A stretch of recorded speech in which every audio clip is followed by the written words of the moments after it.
ॐ अज्ञानतिमिरान्धस्य ज्ञानाञ्जनशलाकया चक्षुरुन्मीलितं येन तस्मै श्रीगुरवे नमः।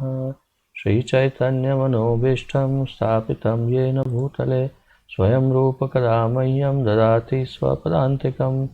वन्देऽहं श्रीगुरुः श्रीयुतपदकमलं श्रीगुरून् वैष्णवांश्च श्रीरूपं साग्रजातं सहगण रघुनाथान्वितं तं सजीवं साद्वैतं सावधूतं परिजनसहितं कृष्णचैतन्यदेवं श्रीराधाकृष्णपादान् सहगण ललिता श्रीविशाखान्वितांश्च।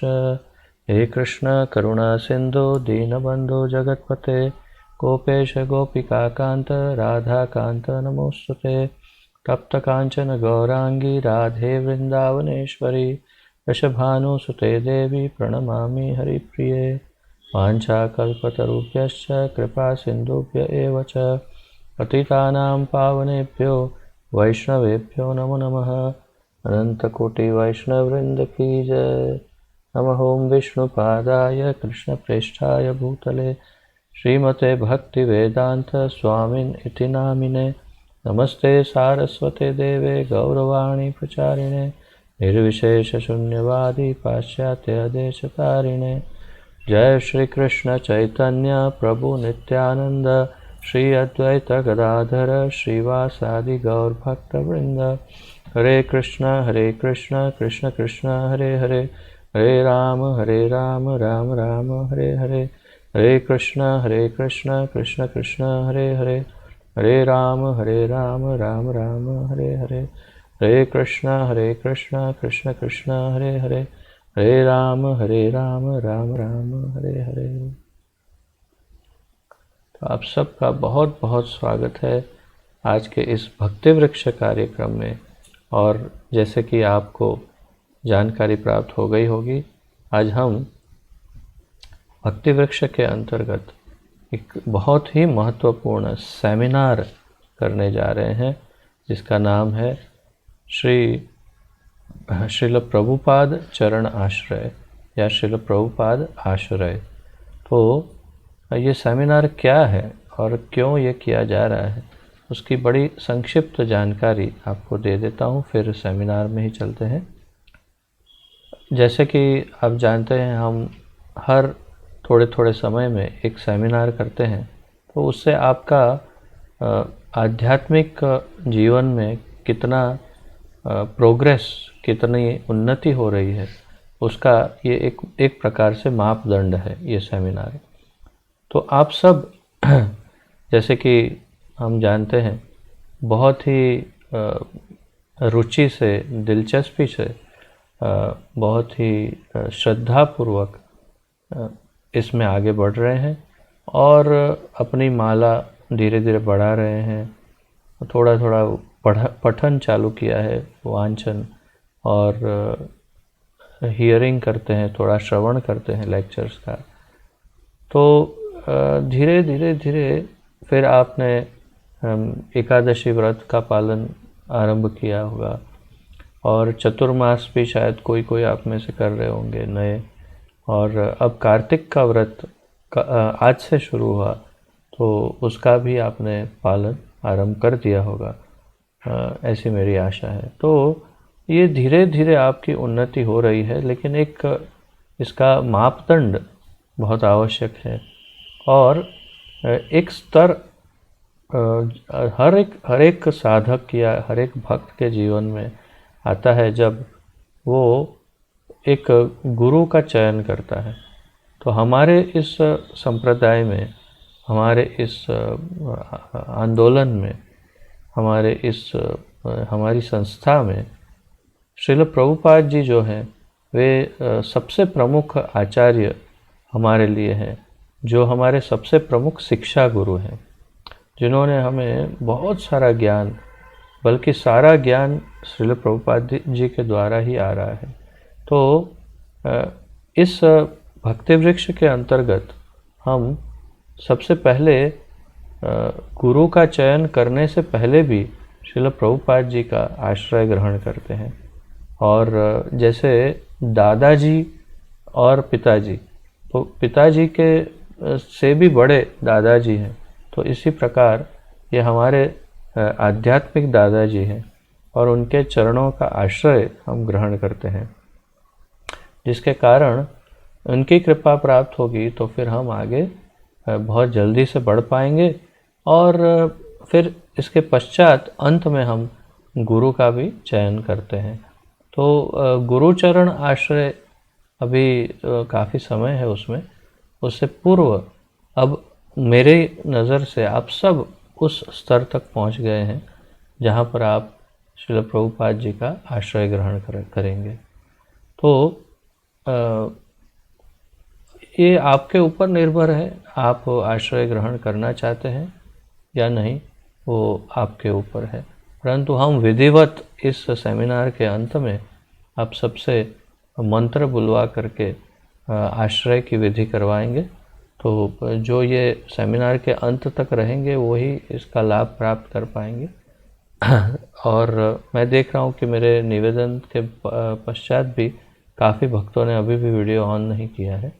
कम से कम 6-7 जन ऐसे दिख रहे हैं मुझे कि जिन्होंने अभी वीडियो ऑन नहीं किया है। तो शुरुआत में हम हमेशा निवेदन करते हैं सबसे कि थोड़ी देर के लिए ये वीडियो ऑन करें और अंत में बिल्कुल थोड़ी देर के लिए वीडियो ऑन करना होता है, थोड़े क्षणों के लिए।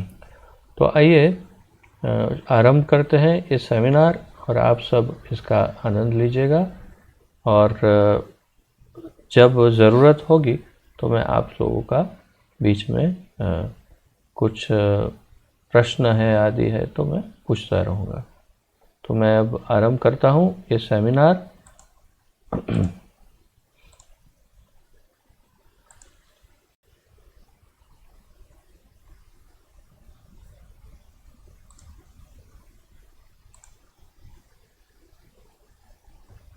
जब आप देख पाएँ तो मुझे बताइएगा।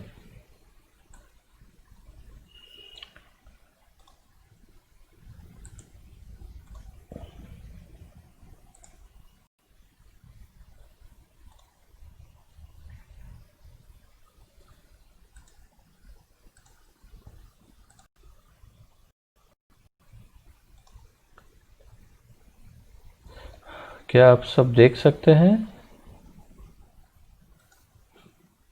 ठीक है।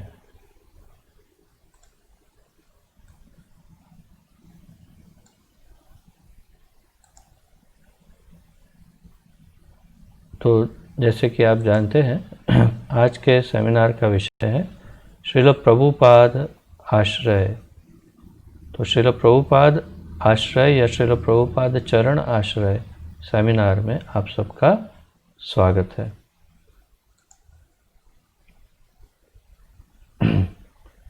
परोपकारी गतिविधियों की सर्वोच्च पूर्ण परियोजना हर एक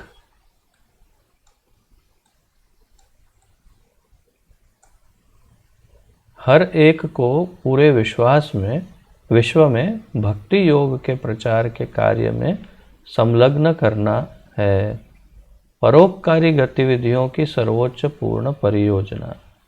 तो हम लोग जब से भक्ति वृक्ष कर रहे हैं तब से आप लोगों को ये ध्यान में है कि हम प्रचार ही सार है हर बार करते हैं अंत में, और प्रचार ही सार है इसके अंतर्गत हमेशा हम आपको ध्यान में होगा कि परोपकार की बात अवश्य करते हैं, अर्थात दूसरों के उद्धार के लिए प्रयास।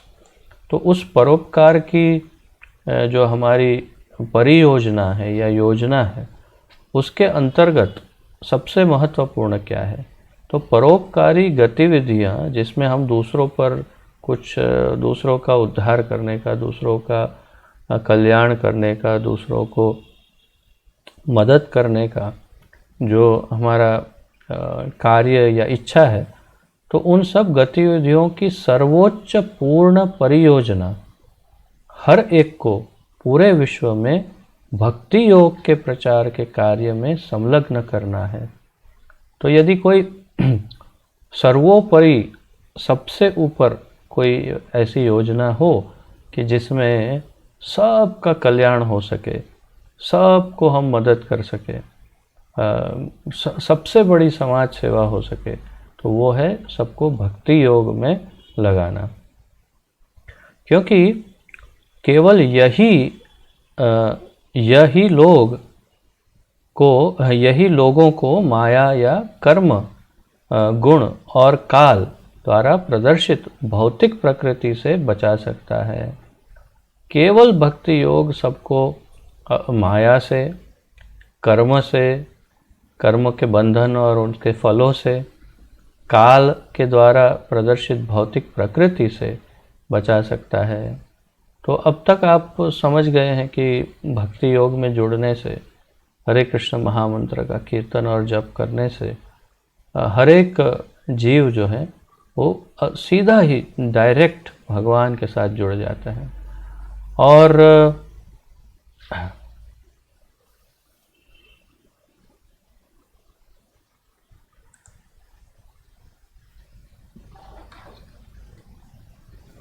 क्षमा कीजिएगा,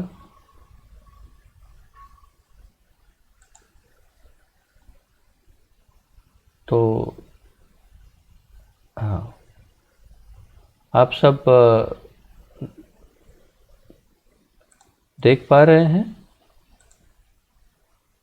स्क्रीन को देख पा रहे हैं आपके मोबाइल या आपके कंप्यूटर पर? ठीक है।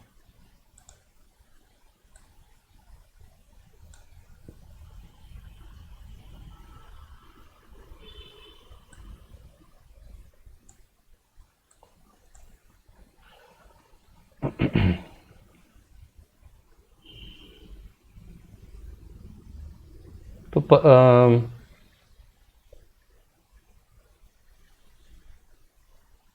भगवत गीता इसकी निश्चित रूप से पुष्टि करती है। तो यदि हम भगवान के साथ किसी जीव को जोड़ देते हैं तो स्वाभाविक रूप से उसकी हर प्रकार की जो भी तकलीफ़ें हैं, कठिनाई है, परेशानियां हैं, वो सब भक्ति में जोड़ने से समाप्त हो जाती है। अब ये बहुत ही सरलता से कहने वाली बात लगती है। कई लोगों को ये भी लग सकता है कि हाँ ठीक है, ऐसे ही कह रहे हैं, परंतु वास्तव में यदि कोई इस बात की पुष्टि करना चाहता हो, अर्थात इसका सबूत चाहता हो, तो उसके लिए हम आह्वान करते हैं, मैं उनका स्वागत करता हूं कि आप 10 साल अपने जीवन के, अगर हैं आपके जीवन में यदि 10 साल अधिक हैं, तो आप 10 साल अन्य किसी भी प्रयासों के लिए दे सकते हैं। आप प्रयास करिए भौतिक रूप से सुखी होने का, हर तकलीफ़ों को दूर करने का, या फिर किसी और आध्यात्मिक रूप से किसी देवी देवता के भक्त बन करके, या किसी बाबा के भक्त बन करके, या फिर कोई और आध्यात्मिक मार्ग से, अष्टांग योग, ज्ञान योग, ध्यान योग, कर्म योग, ये सब, या फिर कोई और संप्रदाय या धर्म को फॉलो करके, जैसे ईसाई धर्म या सिख धर्म या कोई और अन्य। तो मैं आह्वान करता हूं आपका कि आप 10 वर्ष तक ये ट्राई करिए। अगर संशय है तो, शंका है तो, और फिर 10 वर्ष के बाद 1 वर्ष नहीं, 1 महीना, केवल 1 महीना, 1 महीना भी ज़्यादा है, केवल 1 सप्ताह संपूर्ण श्रद्धा के साथ अपने आप को संपूर्ण रूप से कृष्ण की शरण में रख दीजिए, और पूर्ण श्रद्धा के साथ हरे कृष्ण महामंत्र का कीर्तन और जप, और जो भी हमारे आचार्य बता रहे हैं वो गतिविधियों को करिए, केवल 1 सप्ताह। और वो भी मैं कह रहा हूँ 10 वर्ष के बाद। तो यदि कोई भी शंका हो मन में कि ये कहने वाली बात है, ये वास्तव में ऐसा होता है, तो उसकी पुष्टि आपको हो जाएगी। निजी रूप से पर्सनली, व्यक्तिगत तौर पर मैं कृष्ण भावनामृत में जोड़ने से पहले, इस्कॉन को जोड़ने से पहले अपने जीवन में इतने अनगिनत संप्रदायों का स्वाद चख चुका हूँ, इतने धर्मों का, इतने आध्यात्मिक मार्गों का, इतने प्रकार के योगों का कि मैं संपूर्ण रूप से तृप्त हूँ। ज्ञान मार्ग, कर्म मार्ग, या साधना, या वो इस प्रकार का विचार, वो देवी की भक्ति, वो देवता की भक्ति, ये बाबा के भक्त, ये सब कुछ कर चुका हूँ। आप सोच सकते हैं उतना भी, और आप नहीं सोच सकते उतना भी, वो सब कुछ करके देखा है। और अंत में बहुत कुछ करने के बाद अंत में मैं यहाँ पर बिल्कुल स्थिर हो गया हूँ।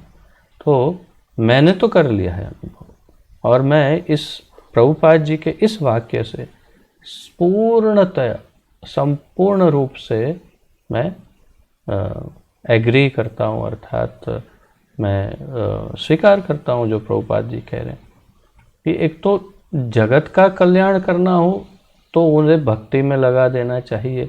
क्यों? क्योंकि मेरा कल्याण हो गया, मैं भक्ति में था उससे पूर्व।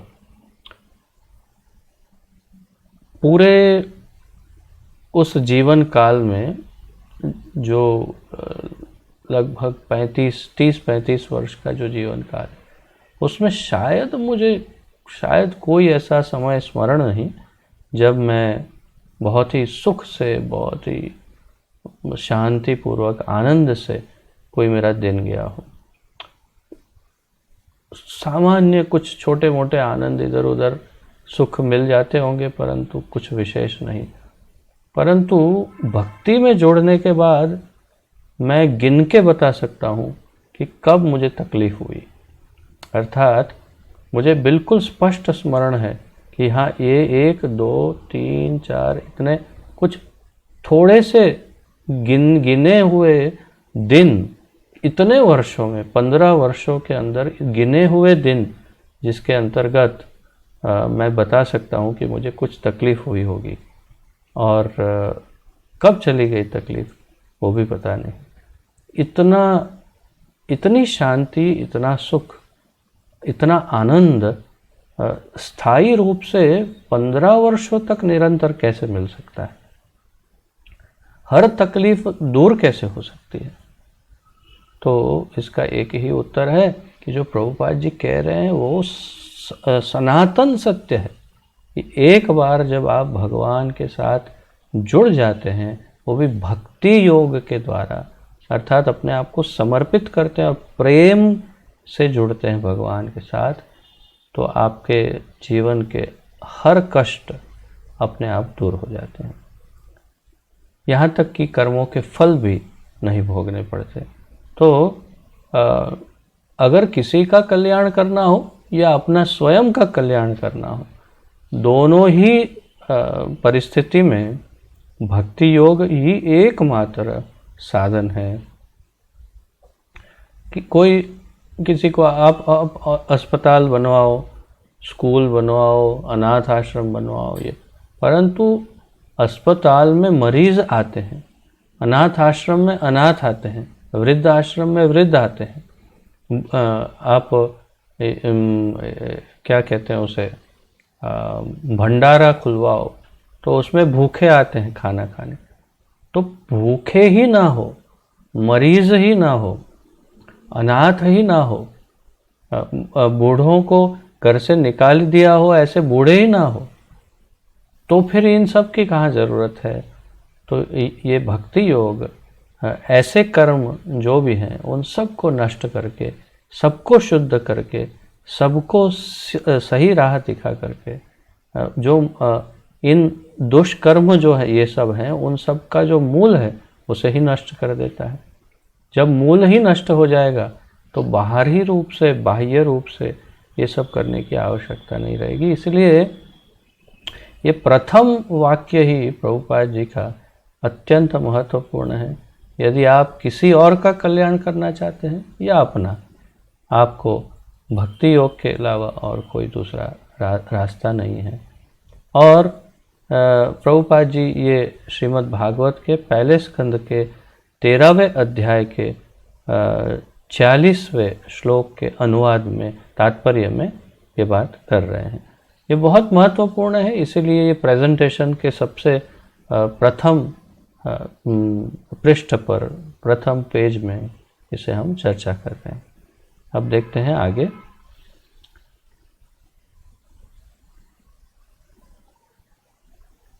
ये एक चित्र है जिसमें श्रील प्रभुपाद जी अपने शिष्यों के साथ, आज से 50-55 वर्ष पूर्व कई शिष्यों के साथ वे भ्रमण कर रहे हैं। आप देख सकते हैं इसमें से कई तो सन्यासी भी हैं और 99% इसमें से सब अंग्रेज़ हैं।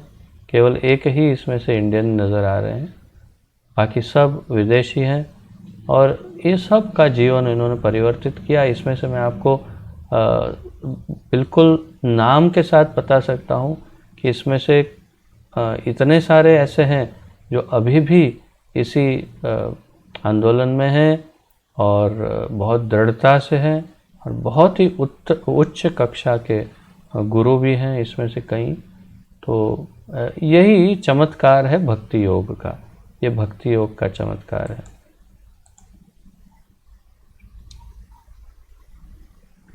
यहाँ पर उसी वाक्य का एक सार बताया है, जिसके अंतर्गत आप देख सकते हैं कि शिशु है, फिर वो पढ़ता है, फिर बीमार पड़ता है, फिर मर जाता है, फिर एक शिशु के रूप में जन्म लेता है, फिर आगे बढ़ता है। तो वो इसके चक्र में घूमता रहता है। फिर एक बार किसी गुरु के पास जाता है और फिर देखता है कि हाँ यहाँ कुछ चल रहा है, लेकिन उसमें रुचि नहीं लेता। फिर मर जाता है, फिर एक शिशु के रूप में जन्म लेता है और फिर किसी गुरु के पास जाता है और भक्ति योग का ज्ञान ग्रहण करता है। उसके बाद उसकी मृत्यु होती है और वो सीधा कृष्ण के पास चला जाता है। तो आप ये पूरे चक्र को अगर एरो को फॉलो करेंगे तो देखिए कि जब तक वो भक्ति योग में नहीं जुड़ता तब तक जीवन मरण के चक्र में गोल गोल घूमता रहता है। और जब भक्ति योग से जुड़ता है तो फिर उसे भगवान के पास जाने का मौका मिलता है और फिर उसे कभी जन्म नहीं लेना पड़ता। अब हम संक्षिप्त में इस्कॉन के 7 उद्देश्यों के बारे में थोड़ी चर्चा करेंगे। प्रभुपाद जी ने जब अंतर्राष्ट्रीय कृष्ण भावनामृत संघ इस्कॉन की स्थापना की, international society for Krishna consciousness, ISKCON, तो उसमें 7 उद्देश्यों को उन्होंने दिया कि इस्कॉन के 7 मुख्य उद्देश्य हैं। तो इसकी संक्षिप्त में बड़े अल्प मात्रा में हम थोड़ी सी चर्चा करेंगे। आगे फिर इसकी विस्तार से चर्चा एक और बार करेंगे हम आगे, अर्थात भविष्य में। लोगों को आध्यात्मिक ज्ञान देना इसका एक उद्देश्य है इस्कॉन का, लोगों को आध्यात्मिक ज्ञान देना, उन्हें भगवद गीता और श्रीमद् भागवतम का अध्ययन करने के लिए प्रेरित करना। तो मुख्य रूप से अन्य कई ग्रंथ हैं, परंतु मुख्य रूप से भगवद गीता और भागवत, ये 2 ग्रंथों का अध्ययन करने के लिए प्रेरणा देना, उन्हें भक्तिमय सेवा की तकनीकों में प्रशिक्षित करना। तो ये अत्यंत महत्वपूर्ण है और हमारा ये बहुत बड़ा दुर्भाग्य है एक प्रकार से कि हम आपके शारीरिक संपर्क में नहीं आ पा रहे हैं, क्योंकि ये कोरोना वगैरह जो है उसके कारण, और आपके ये जो शिक्षा गुरु, आपके जो टीम लीडर हैं अक्षय कृष्ण सेवा प्रभु और समदर्शी प्रभु, वो भी आपके संपर्क में नहीं आ रहे हैं।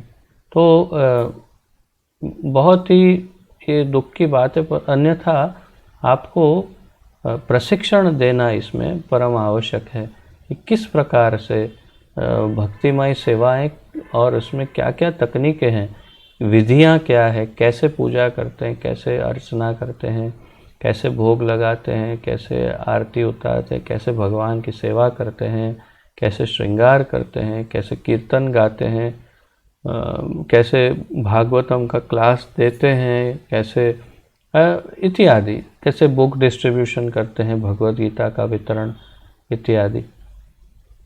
तो ये सब प्रशिक्षण परम आवश्यक है।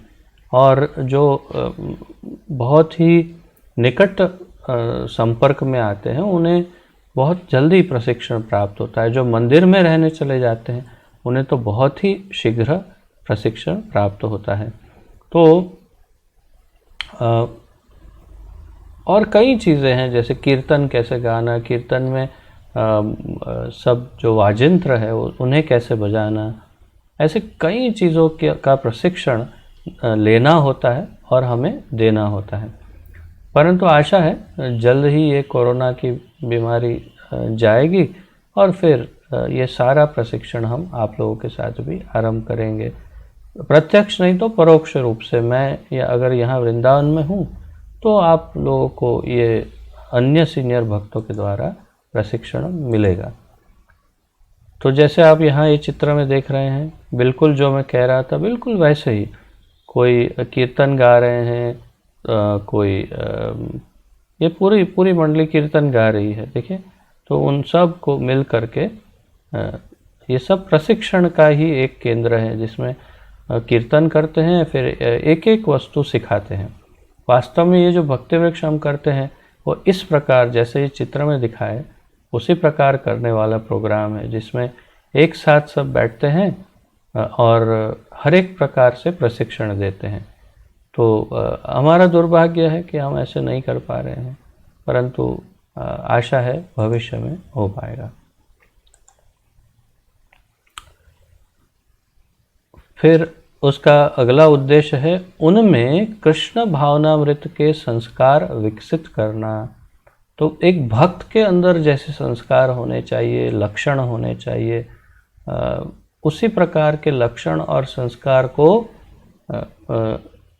का प्रशिक्षण देना मेंबर्स को, ये एक उद्देश्य है इस्कॉन का। तो इसके विषय में हम भक्ति वृक्ष के अंतिम लगभग 9 या 10 लेक्चर में ये प्रशिक्षण भी आ जाएगा।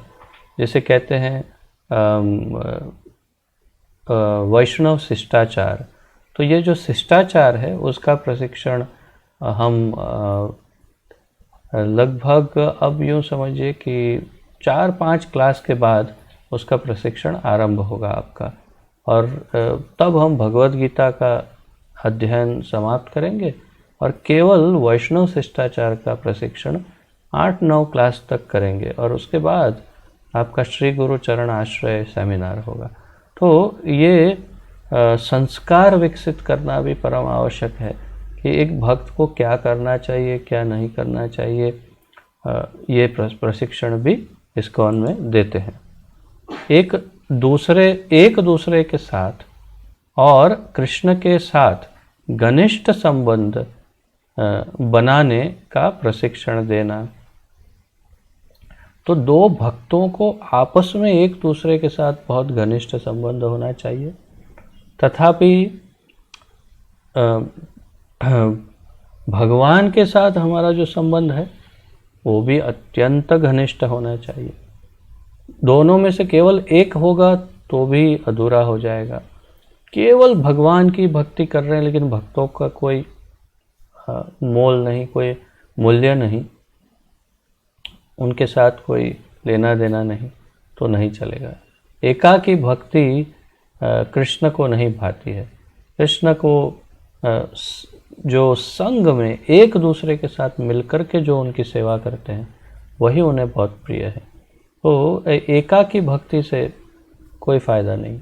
और एक दूसरे के साथ बहुत अच्छी मित्रता है, लेकिन कृष्ण की कुछ खास उनके संपर्क में अर्थात कि भगवान के प्रति कुछ नहीं, तो वो भी वेस्ट है, वो भी व्यर्थ है। तात्पर्य ये है कि यदि भक्ति में संपूर्ण उन्नति करनी है तो दोनों परम आवश्यक है। एक दूसरे के साथ अत्यंत प्रेम प्रीति पूर्वक का संबंध, और साथ ही साथ भगवान के साथ भी बिल्कुल प्रेम प्रीति पूर्वक का बहुत ही घनिष्ठ संबंध। तो हमें दो संबंधों को विकसित करना, ये भी प्रशिक्षण इस्कॉन का एक उद्देश्य है। उन्हें प्रचार करने के लिए प्रशिक्षित और प्रोत्साहित करना। तो आप सबको और फिर आप सब अन्य भक्तों को, अन्य लोगों को प्रचार करने के लिए प्रशिक्षित करें और प्रोत्साहित करें, ये एक उद्देश्य है। तो आपने देखा होगा कि भक्ति वृक्ष में हमने हर बार आपको प्रचार के लिए प्रशिक्षण दिया, और आगे आपको भी यही करना है। आप जितने लोगों को भक्त बनाते हैं उन्हें केवल भक्त नहीं बनाना है, उनको प्रचारक भी बनाना है, ताकि वो दूसरों का भी उद्धार कर सके। जैसे आपका उद्धार हो रहा है उसी प्रकार क्षमा की वे भी अन्य भक्तों का, अन्य लोगों का उद्धार करें। जो भक्त नहीं उन्हें भक्त बनाएं, जो अभक्त हैं उसे भक्त बनाकर उसके जीवन का उद्धार करें। और इसका लाभ भगवत गीता के अंतिम अध्याय में 18वें अध्याय के 68 और 69, 68 और 69, ये 2 श्लोक के अंदर बहुत ही स्पष्ट रूप से दिया है, जिसकी चर्चा अनेकों बार हमने प्रचारी सार में की है। यह इदम परमम गुह्यम मद भक्तेषु अभिदाश, ये 2 श्लोक जिसमें भगवान बताते हैं कि इस पूरी पृथ्वी पर मुझे इतना प्रिय और कोई भी नहीं हो सकता जितना एक प्रचारक होता है। तो प्रचारक भगवान को सभी भक्तों में सबसे अधिक प्रिय है। तो भगवान का प्रिय होने के लिए भी प्रचार करना आवश्यक है, दूसरों का उद्धार करने के लिए। तो उसका प्रशिक्षण और उसका प्रोत्साहन। प्रासंगिक पुस्तकों, पत्रिकाओं और अन्य लेखनों को वितरित करना। तो प्रासंगिक पुस्तक, पत्रिकाओं और अन्य लेखन, तो जैसे भगवत गीता है और कुछ मैगज़ीन हैं हमारे, जैसे भगवत दर्शन इत्यादि, और अन्य पत्रिकाएं, फिर बड़े बड़े दूसरे पुस्तक है, ग्रंथ है, जैसे भागवत, चैतन्य चरितामृत आदि। तो हर एक भक्त को इनको वितरित करना, ये भी एक बहुत महत्वपूर्ण कार्य है, जिससे लोग पढ़ें और पढ़ कर के अपना जीवन का उद्धार करें। जैसे आप सब हैं, आप में से कई भक्त जिनको मैं व्यक्तिगत रूप से जानता हूँ और जो बहुत ही अच्छी उन्नति कर रहे हैं, सीरियस स्टडी कर रहे हैं ग्रंथों का, तो आप लोगों की उन्नति को देख कर के मुझे बहुत आनंद मिल रहा है, संतोष मिल रहा है, और लगता है कि हमारी जो भी थोड़ी सी भी सही, लेकिन जो भी मेहनत है, तो मेहनत बहुत अच्छी तरह से फलीभूत हो रही है। और यही बात आप दूसरों के साथ आगे करें, ये हमारी इच्छा रहती है कि आप दूसरों को भी सिखाएं कि किस प्रकार से ये ग्रंथ पढ़ने चाहिए, अध्ययन करना चाहिए। जैसे कि आप सब में से एक छोटा सा बच्चा है, राज, इतना छोटा है, परंतु वो बच्चों के क्लास को भी अटेंड करता है जो मेरी पत्नी चलाती है, और मेरे भी क्लास अटेंड करता है। अब पिछले 3-4 दिन से शायद मेरे क्लास बंद कर दिए हैं, पता नहीं क्या कारण है। परंतु ब्रह्म संहिता अटेंड कर रहा था और शायद पिछले 3-4-5 दिन से अब नहीं दिख रहा। परंतु इतने बड़ों के भी क्लास वो अटेंड करता है, भगवद गीता के श्लोक कंठस्थ करता है, भगवद गीता के श्लोक बोलता है और साथ में पढ़ता है।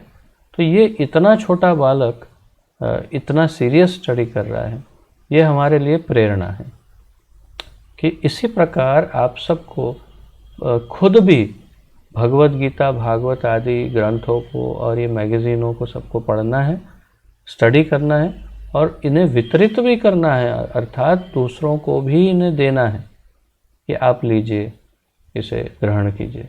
तो मुझे इससे अचानक स्मरण हो रहा है कि जैसे मैं नया बिल्कुल नया जुड़ा था और मुझे ये बताया जा रहा था, क्योंकि ये 7 उद्देश्य में से एक है, तो मुझे भी किसी ने प्रशिक्षण दिया कि ग्रंथ वितरण करने चाहिए। तो मैं तब दुबई से लौटा था भारत और हमारे किसी संबंधी का कि वहाँ शादी या ऐसा कुछ प्रोग्राम था, शादी जैसे ही, तो वहाँ जाना था और मैं बिल्कुल नया जुड़ा था, लेकिन मुझे ये स्पष्ट हो गया था कि हाँ, जितना हो सकता है ग्रंथ वितरण करने चाहिए। तो मैंने सोचा ये तो बहुत अच्छा मौका है, हमारे सभी परिवारजनों का मिलन होगा, इसमें महामिलन है ये, तो क्यों ना इन सबको आध्यात्मिक ग्रंथ दिए जाए। और जानते हैं मैंने क्या किया, भगवद गीता और श्री कृष्ण जो ग्रंथ है प्रभुपाद जी के लिखे हुए वो, और एक अन्य ग्रंथ आत्म साक्षात्कार का विज्ञान, ये भी एक बहुत महत्वपूर्ण लघु ग्रंथ है। तो ये सब ग्रंथ के बहुत सारे बॉक्स भर के मैं लेकर के गया शादी में, और वहाँ पर जो हमारे बहुत निकटतम संबंधी थे उन सबको मिलता और मैं उनको एक बुक देता, बोलता ये आपके लिए, आप रखिए, मेरी तरफ से भेंट। मैं दुबई से आया तो कुछ तो लाना चाहिए आपके लिए, तो आपके लिए ये ग्रंथ लेके आया हूँ, लीजिए। तो तात्पर्य यह है कि इसी प्रकार का कुछ मूड कि जिसको हम अपना मानते हैं या जिसके प्रति हमारी करुणा हो, अपना हो ना हो, लेकिन जिसके प्रति हमारे हृदय में दया भाव हो, ऐसे हर एक व्यक्ति को ये ग्रंथ देने चाहिए। और फिर अगर सामने वाला व्यक्ति अधिक रुचि लेता है तो उसे भी प्रेरणा देनी चाहिए कि आप भी अब इन ग्रंथों का वितरण करिए, हरि नाम का वितरण करिए और इसी भक्ति का वितरण आप भी करिए। तो ये आगे चलते रहना चाहिए।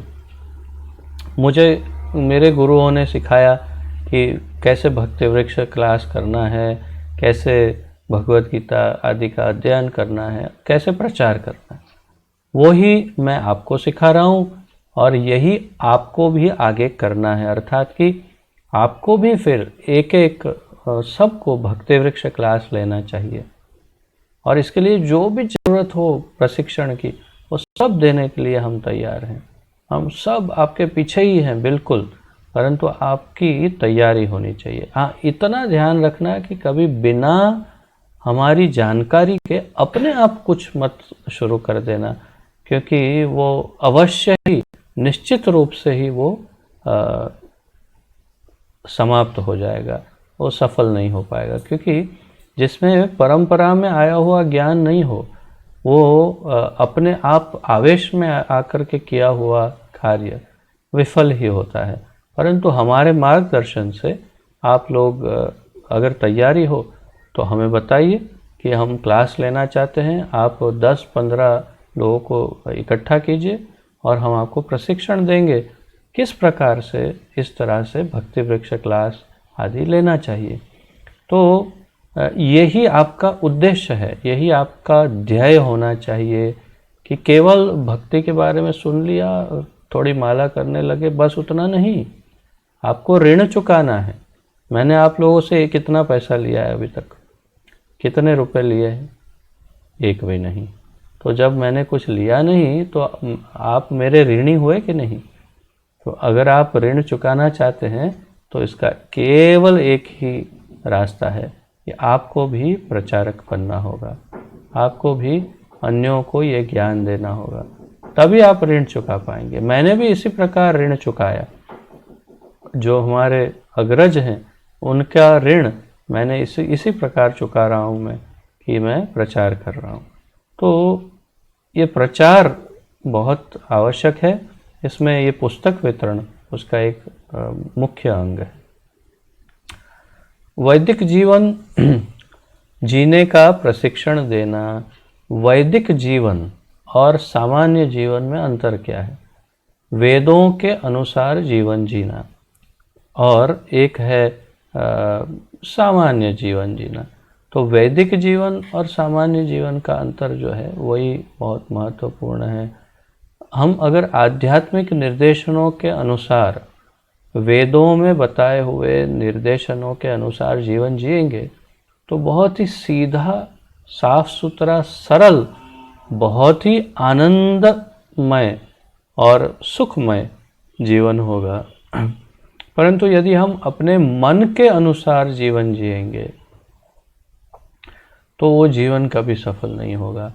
आपको यदि स्मरण हो तो जब हमने भक्ति वृक्ष की बिल्कुल शुरुआत में, जब पहले पहले भगवद गीता का अध्ययन आरंभ हुआ था, तो ये श्लोक हमने उसका अध्ययन किया था। अगर आप में से किसी को स्मरण हो तो, हाँ, जिसके अंतर्गत ये बताया गया था कि यदि कोई वेदों को नहीं मानता है और अपने मन से अगर कार्य करता है तो उसको कोई सफलता नहीं मिलती है।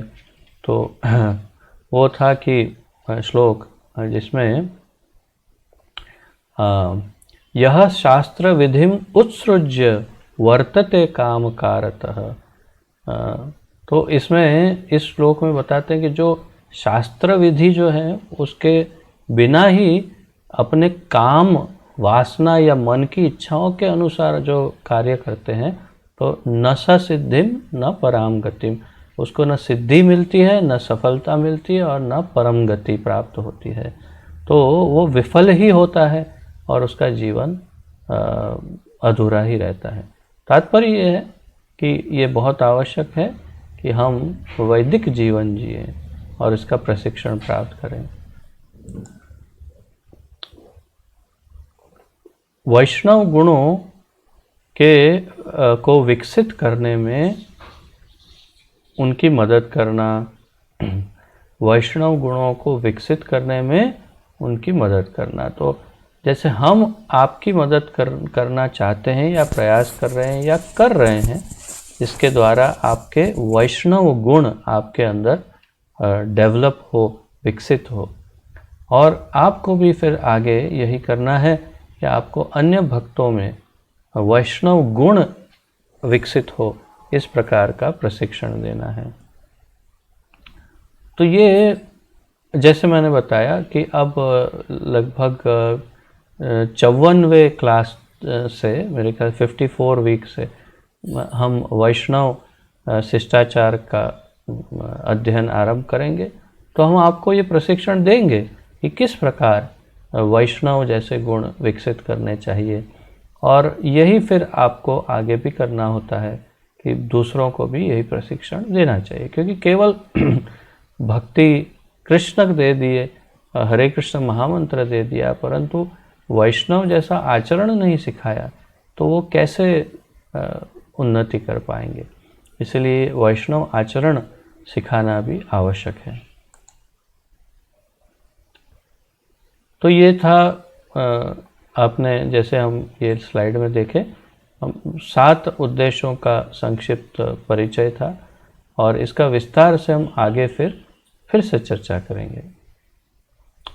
अब श्रील प्रभुपाद की उपलब्धियाँ, श्रील प्रभुपाद जी ने क्या क्या हासिल किया या क्या उन्होंने प्राप्त किया, उनकी उपलब्धियाँ। पूरी दुनिया के सामने प्रामाणिक वैदिक धर्म को ले आए। प्रभुपाद जी एकमात्र ऐसे गुरु हैं इस पूरे जगत में, जो पूरे जगत व्यापी जगत व्यापक गुरु गुरु जिसे कहते हैं, या तो जगत गुरु जिसे कह सकते हैं, ये ऐसे एकमात्र जगत गुरु हैं जो पूरे जगत के सामने प्रामाणिक वैदिक धर्म को लेकर आए। प्रामाणिक वैदिक धर्म सभी को कृष्ण की सेवा में लगाने का अथक प्रयास किया। प्रभुपाद जी ने सबको कितना जबरदस्त परिश्रम किया उन्होंने। परिश्रम की क्या सीमा है। 50 वर्ष की आयु में प्रभुपाद जी ने संसार को त्याग कर दिया। उनका एक बहुत अच्छा परिवार था, पत्नी और कई बच्चे, परंतु 50 वर्ष की उम्र में उन्होंने, जैसे हर व्यक्ति को करना चाहिए, 50वें वर्ष में उसे हर व्यक्ति को वानप्रस्थ आश्रम लेना चाहिए, अर्थात कि घर को त्याग करके वन में जाना चाहिए। परंतु अगर घर में सभी लोग भक्त हैं तब घर छोड़ने की आवश्यकता नहीं, फिर तो सब मिलकर के भक्ति कर सकते हैं। परंतु जो घर में भक्ति नहीं कर पाते हैं उनके लिए कि उन्हें घर छोड़ करके जाना चाहिए और भक्ति करनी चाहिए। तो प्रभुपाद जी ने यही किया, घर छोड़ दिया 50वीं उम्र में, 50वें साल में, और फिर कुछ वर्ष के बाद उन्होंने संन्यास ग्रहण किया। और 69वें साल में, 69 ईयर्स, 69वें साल में तो कई लोग तो जीवित ही नहीं रहते, और जो जीवित रहते हैं कई लोग इतने बूढ़े, इतने कमज़ोर हो जाते हैं कि उन्हें आगे कुछ करने की इच्छा नहीं रहती। तो 69वें साल में बहुत लोग रिटायर होकर घर पे आराम से बैठे रहते हैं। तब उस 69वें साल में वो 6 वर्ष से यहाँ वृंदावन में निवास कर रहे थे और बड़े आराम से थे, कोई तकलीफ नहीं थी। सन्यासी थे, उन्हें सब मिल जाता था। 69वें साल में 69 ईयर्स की एज में, लगभग 70 ही समझिए, उन्होंने निश्चय किया कि अब मैं विदेश में जा कर के ये हरि नाम का प्रचार करूँगा। अब क्यों इसलिए क्योंकि उनके गुरुदेव ने उन्हें कई वर्षों पूर्व आज्ञा दी थी कि आप अंग्रेज़ी बहुत अच्छा जानते हैं और आपको विदेश में जाकर प्रचार करना चाहिए। केवल एक ही कारण, गुरु की आज्ञा, बस, और कुछ नहीं।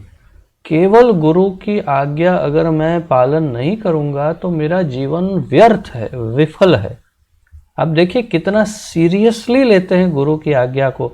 और यहाँ तो मैं गुरु हूँ ऐसा नहीं कह रहा हूँ, परंतु मैं हाथ जोड़ जोड़ के सर पटक पटक करके कहता हूँ थोड़ा 2 मिनट अपना वीडियो ऑन करिए, तो अपनी वीडियो भी ऑन नहीं कर सकते, तो फिर गुरु की आज्ञा तो बहुत दूर की बात है। ऐसे नहीं आध्यात्मिक जीवन में कुछ प्राप्त हो सकता।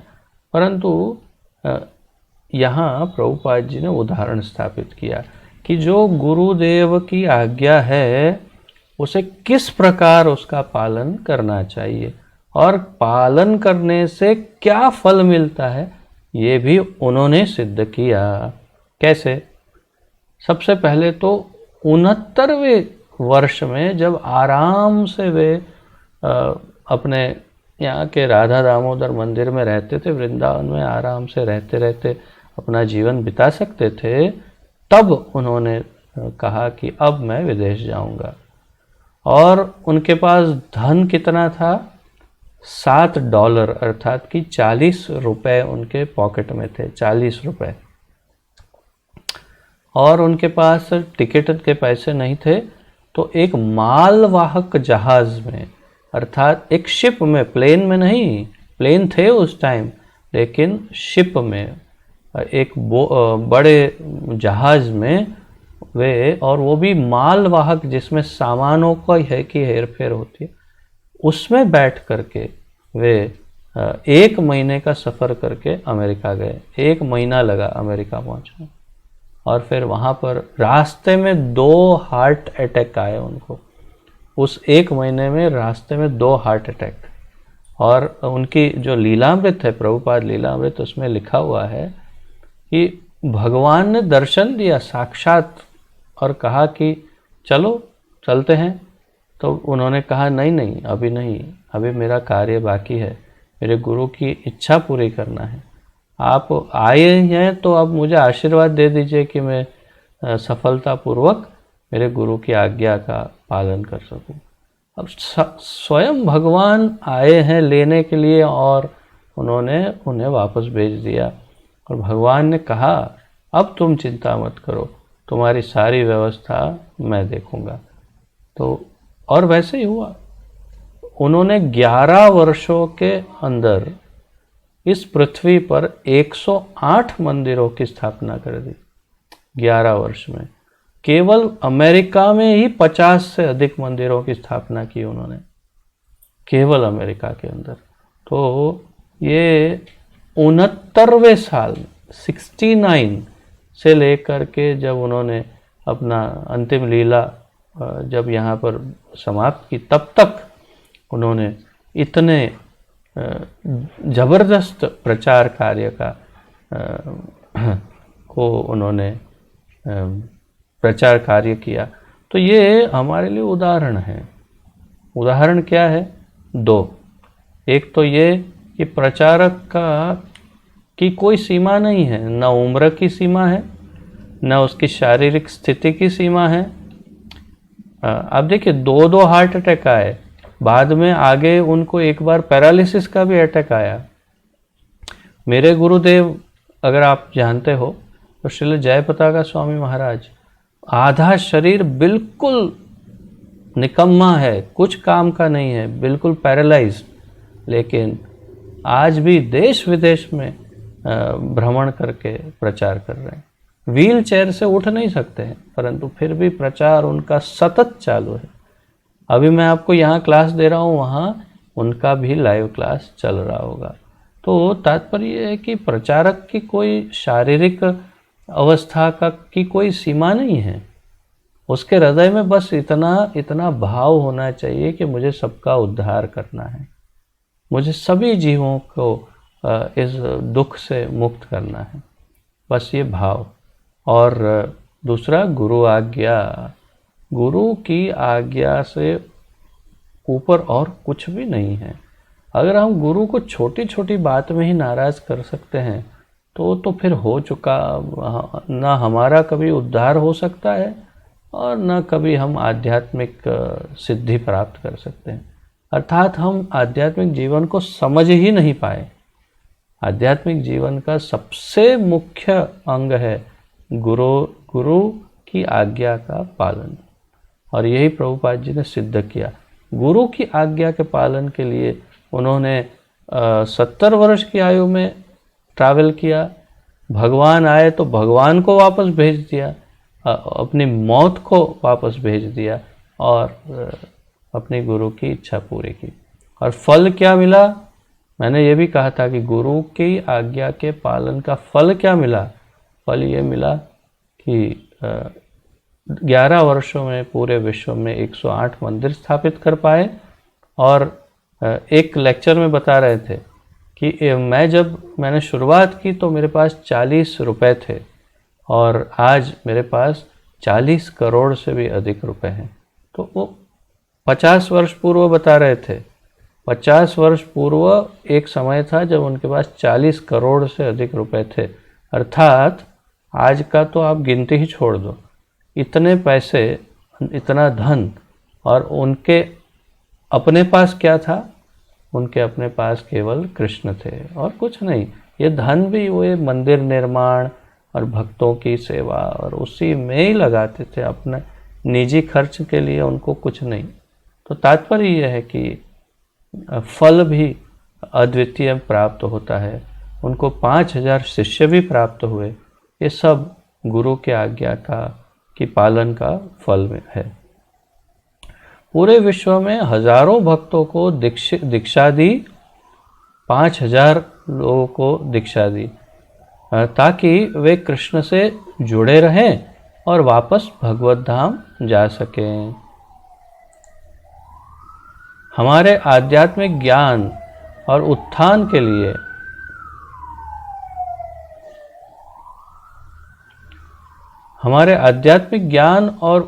के लिए बहुत सी पुस्तकें लिखी और प्रकाशित की। कुल मिलाकर के 80 किताबों का प्रकाशन प्रभुपाद जी ने करवाया। 80 से अधिक किताबें लिखी उन्होंने, और उसमें बड़े बड़े ग्रंथ, श्रीमद् भागवत, चैतन्य चरितामृत, भगवत गीता जैसे बड़े बड़े ग्रंथ लिखे। हमें उच्चतम पूर्णता प्राप्त करने की सरल प्रक्रिया दी। उन्होंने सबसे टॉप मोस्ट,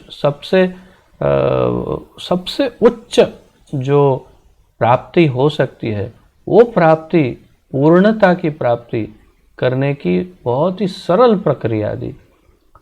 कृष्ण प्रेम प्राप्त करने की, भगवान का प्रेम, भगवान का सानिध्य, भगवान की पर्सनल सेवा कर पाने की शक्ति जिस प्रकार हम प्राप्त कर सकते हैं, उसकी प्रक्रिया उन्होंने हमें बहुत सरल बना करके दी। केवल 16 माला जप करो, 4 नियम का पालन करो, भगवत गीता भागवत आदि का अध्ययन करो और प्रचार करो, बस इतना करो और भगवान प्राप्त हो जाएंगे। तो सबसे सरल करके उन्होंने ये विधि दे दी हमें, वो भी सबसे सर्वोच्च पूर्णता हमें प्रदान की।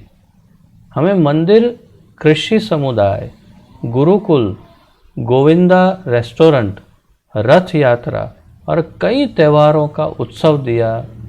तो ये सब प्रभुपाद जी की देन है। आप में से कई भक्त तो अभी काफ़ी नए हैं और दुर्भाग्यवश कोरोना की वजह से कुछ मंदिरों के अधिक उत्सवों में हिस्सा नहीं ले पाए होंगे, परंतु अन्यथा एक वर्ष में कई बड़े बड़े उत्सव आते हैं।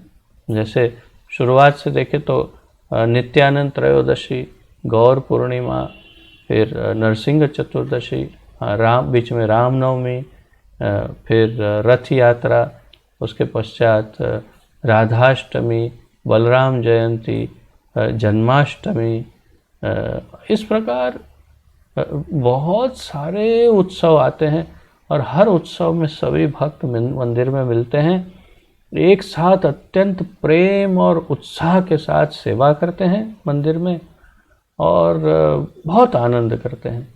तो ये ऐसे बड़े बड़े उत्सव दिए हमको। फिर कृषि समुदाय, अर्थात कई लोग अपना संसार जो है वो संसार को एक मोड़ दे देते हैं, अर्थात कि एक हमारे वहाँ बड़े बड़े फार्म है, खेत, और उसे कृषि समुदाय कहते हैं। वहाँ जाके बसते हैं भक्त और फिर खेतीबाड़ी करते हैं, गौचारण करते हैं, गौ पालन करते हैं और अपना जीवन एकदम सरल बनाते हैं। और ऐसे समुदाय केवल भारत में नहीं, विदेशों में भी अनेक जगहों पे प्रभुपाद जी ने स्थापित किए। गुरुकुल स्थापित किए जिसमें कितने सारे विद्यार्थी पढ़ते हैं गुरुकुल में। आज भी बहुत गुरुकुल हैं हमारे। और तो और उन्होंने मंदिर तो बहुत स्थापित किए, टोटल 750 से अधिक मंदिर है पूरे विश्व में आज। उन्होंने 108 बनाए, लेकिन आज 750 से अधिक मंदिर। और रेस्टोरेंट, गोविंदा रेस्टोरेंट जैसे रेस्टोरेंट का एक समूह उन्होंने, एक श्रृंखला उन्होंने स्थापित की। तो आज हर एक मंदिर में, लगभग हर मंदिर में एक गोविंदा रेस्टोरेंट होता है और सब जगह पर बहुत सारे बाहर के लोग आकर के मंदिर में प्रसाद प्राप्त करते हैं और वहाँ पर जो परोसा जाता है वो प्रसाद होता है ठाकुर जी का। एक समय था जब मैं अहमदाबाद का गोविंदा रेस्टोरेंट में चलाता था, थोड़े ही समय के लिए, बहुत अल्प समय के लिए। तो मैं जानता हूँ कि वहाँ पर जो कुछ भी बनता था उसका पहले हम भोग लगा, मैं स्वयं ये निर्देशन देता था कि कोई भी वस्तु बिना भोग लगे नहीं बाहर देना है। सब भोग लगता था और फिर उसके ऊपर हम चरण तुलसी रखते थे ठाकुर जी की, और फिर हम देते थे। ऐसे कहने के लिए रेस्टोरेंट है, परंतु सबको प्रसाद देते थे। तो ये सब आइडिया उनके ही थे, प्रभुपाद जी के। हमारे लाभ के लिए कई सांस्कृतिक त्योहारों के साथ उन्होंने हमें अपने स्वयं के शिष्य दिए। तो उनके जो शिष्य हैं प्रभुपाद जी के, जो हमारे गुरुदेव हैं, हमारे सब गुरुजन हैं, वो उन्होंने ही हमें दिए हैं। अगर प्रभुपाद जी नहीं होते तो हमारे गुरुजन कैसे होते? तो ये सबसे बड़ी उनकी और एक बहुत बड़ी भेंट है। तो उन्होंने अपने शिष्य दिए ताकि हम उन्हें उनके निर्देशनों को सीखें और उनका पालन करें, और इस प्रकार कृष्ण को प्रसन्न करें।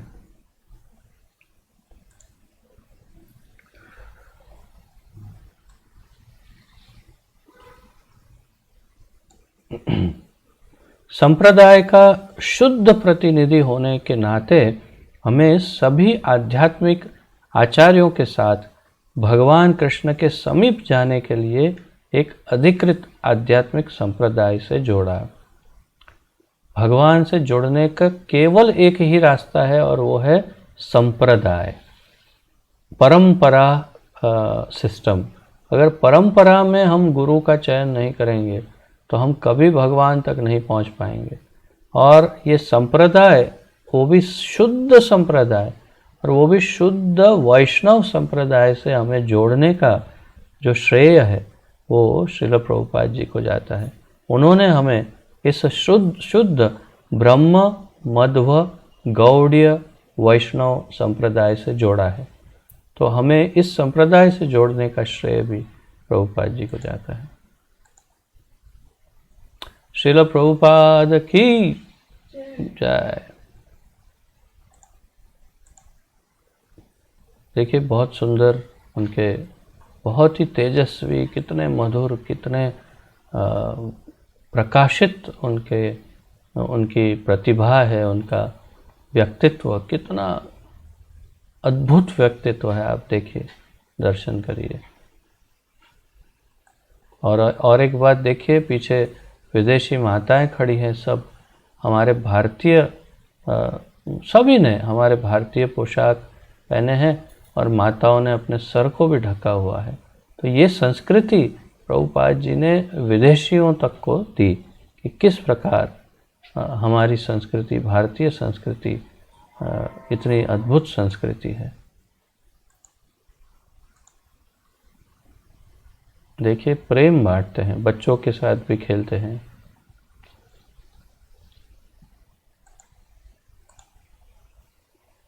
और उन्होंने हमें जगन्नाथ रथ यात्रा दी। ये सबसे बड़ा आशीर्वाद है। पूरे विश्व में आप कल्पना नहीं कर सकते, इतने शहरों में आज रथ यात्राएं होती है। कोई भी देश, कोई भी सिटी ऐसा नहीं होगा, बड़ा सिटी, जहाँ पर रथ यात्रा नहीं होती हो। अलग अलग समय पर हर देश में, हर सिटी में रथ यात्राएं कराने का श्रेय प्रभुपाद जी को जाता है। ये शायद सबसे बड़ी गिफ्ट, सबसे बड़ा उपहार प्रभुपाद जी ने इस पृथ्वी को दिया है। सब पूरी पृथ्वी पर रथ यात्रा।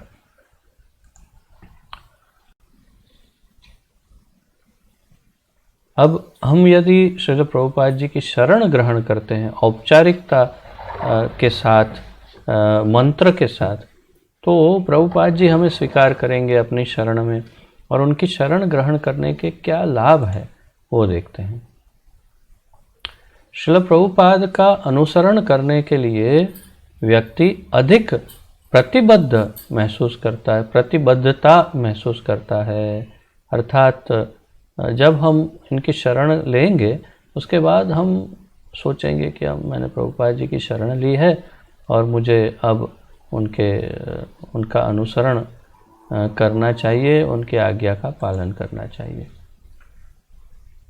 श्रील प्रभुपाद से आध्यात्मिक शक्ति प्राप्त होती है, यह भी निश्चित है एकदम। प्रभुपाद जी से आध्यात्मिक शक्ति प्राप्त होगी। श्रील प्रभुपाद भगवान के शुद्ध भक्त हैं। इसीलिए उनको प्रसन्न करके और उनकी सेवा करके हम आसानी से कृष्ण को प्रसन्न कर सकते हैं। बहुत सरल है। एक सामान्य उदाहरण, जैसे ये तो मैं प्रत्यक्ष रूप से देख चुका हूँ कि कभी मैं मंदिर में जब सेवा करता था तो मंदिर के कार्यों से बड़े बड़े मंत्रियों को मिलने जाना पड़ता था। मोदी जी और नितिन भाई पटेल और बड़े बड़े, वो आनंदीबेन पटेल थी उस टाइम पे, सब मंत्रियों को मिलने जाना पड़ता था मंदिर के कार्य से। तो कभी मैं जाता तो उधर वेटिंग, जब सब वेटिंग में बैठे होते तो वहाँ भी मैं बैठा रहता था। कभी इंतज़ार करना पड़ता है, मंत्रियों का कार्य चलता रहता है। तो मैं देखता कि लाइन में काफ़ी लोग बैठे होते और फिर कुछ लोग उठ के उनका जो पीए है, सेक्रेटरी, उनके पास जाते। अब सेक्रेटरी, पीए जो है वो तो क्या सामान्य कुछ ग्रेजुएट होता है, उसको कोई बड़ी को क्या विशेषता है उसकी, लेकिन उसके पास जाते और उनको सर कह के बुलाते हैं। सर कितनी देर में फ्री हो जाएंगे मंत्री साहब, सर जरा देखो ना मेरा नंबर कब आएगा, सर सर सर करके उनको बुलाते। और फिर एक बार ऐसे ही उनसे घनिष्ठ अच्छे मित्रता जैसे संबंध, की हम तो भक्त हैं तो हमारे साथ तो कोई औपचारिकता नहीं। तो एक बार बता रहे थे कि ये जो सामने बैठे हैं ना लाइन में, ये जो सब मुझे सर सर कर रहे हैं ना, आपको आश्चर्य होगा कि लेकिन ये सब आईएएस आईपीएस ऑफिसर है। ये कोई कहीं का कलेक्टर है, कोई कहीं का डिस्ट्रिक्ट मैजिस्ट्रेट है, कोई कहीं पे कमिश्नर है, और ये सब मुझे देखो सर सर करके मेरे पीछे पड़े, क्योंकि इनको अपना काम करवाना है मंत्री का। तो मंत्री के पास काम करवाना है तो सब उसके पीए को मक्खन लगाते हैं और उनको सर के, वो आईपीएस आईएएस ऑफिसर और ये केवल सामान्य क्लार्क पीए, और उसके पीछे वो उसकी खुशामद करते हैं, मक्खन लगाते हैं, मस्का। तो क्यों? केवल एक ही कारण है कि वो पीए मंत्री का बहुत ही क्लोज है, करीब है। तो सब जानते हैं कि ये व्यक्ति मंत्री का इतना खास है कि उससे हम अगर खुशामद उसकी करेंगे तो हमारा काम हो जाएगा, और हो भी जाता है। बिल्कुल उसी प्रकार भगवान को यदि प्रसन्न करना है, भगवान को जल्दी से प्राप्त करना है, तो जो उनके बहुत करीब हो उन्हीं को मस्का लगाना पड़ेगा ना। तो वो है प्रभुपाद जी। प्रभुपाद जी भगवान के बहुत शुद्ध भक्त हैं और भगवान के बहुत करीब हैं, और इसीलिए उनको जितना हम उनकी सेवा करेंगे शुद्धि से, उतना ही हम जल्दी भगवान को प्रसन्न कर पाएंगे। श्रील प्रभुपाद हमारे शिक्षा गुरु और इस्कॉन के संस्थापक आचार्य हैं। हमारे अंतर्राष्ट्रीय या यूनिवर्सल शिक्षा गुरु कहते हैं। तो हमारे केवल सबसे प्रमुख शिक्षा गुरु सबके प्रभुपाद जी हैं, जिन्होंने हमें सारी शिक्षाएं दी हैं, और इस्कॉन संस्था के संस्थापक आचार्य भी हैं। इसलिए यदि किसी को आध्यात्मिक प्रगति करनी हो तो उसे उनके चरण कमलों का आश्रय लेना चाहिए या लेना होगा। तो अगर आध्यात्मिक उन्नति करनी हो तो उनके चरणों का आश्रय लेना जरूरी है।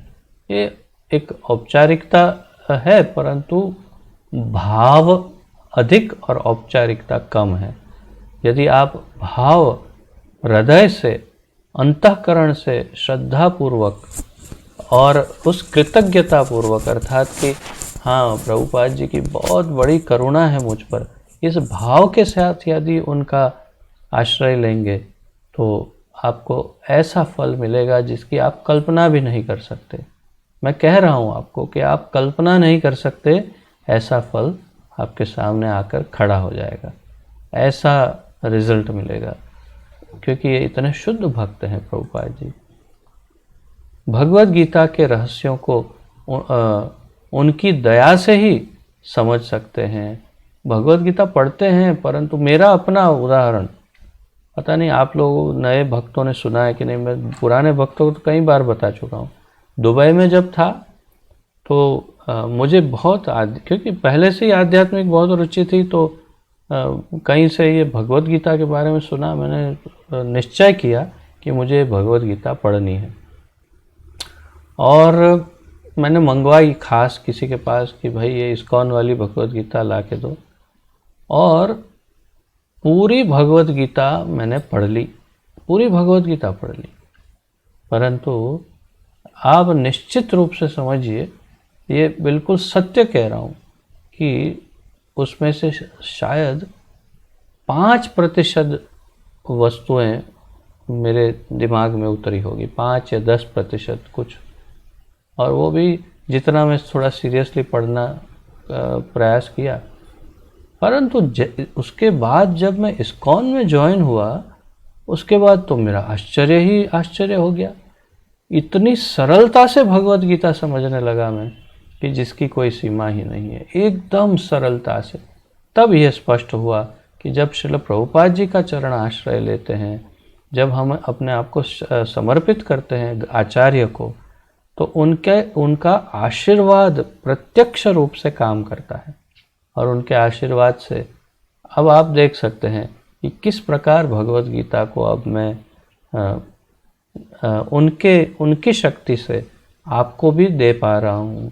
तो वही बात है कि ये आचार्य की शक्ति के साथ ये संभव है कि हम भगवत गीता जैसे अत्यंत गुह्य ग्रंथों को समझ सकते हैं।